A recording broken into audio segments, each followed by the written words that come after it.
สบายดีสบายดีลูกไหมสบายดีลิซ่าจะไปส่งตัวด้าอยู่สนามบินเด้อลิซ่าคนงาน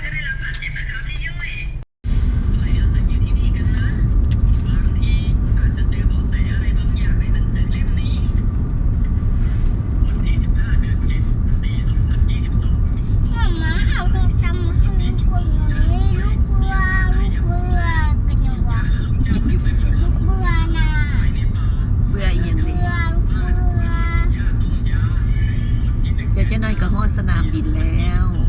สิเบื่ออีกไปเบิ่งยนต์สิพาไปเบิ่งยนต์ลูกขอเอามานะลูกอยากก็งูเงี้ยลูกอยาก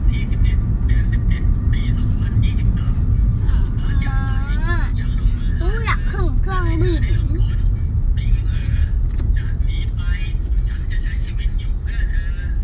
ลูกสิไปใส่ค่อยขึ้น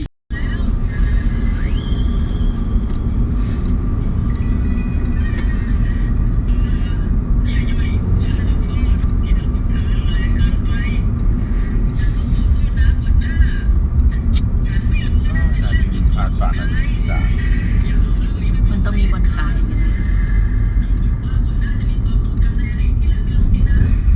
ลืมแมททางเข้าสนามบินแล้ว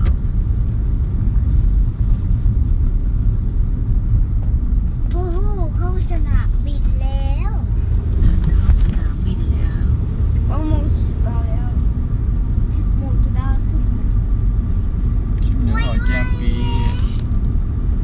ไปเด็ดดิ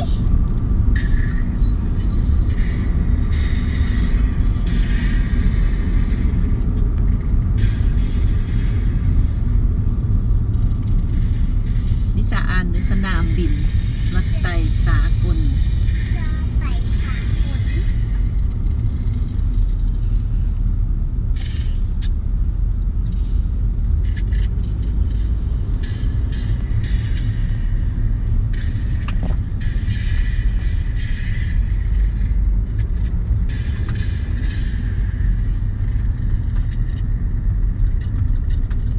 นทรายโอ้ยงามดีแพงดีสนามบินมากินกันแล้วคนบอกกินบ่ได้เป็นไออยู่ยังเป็นไออยู่หิว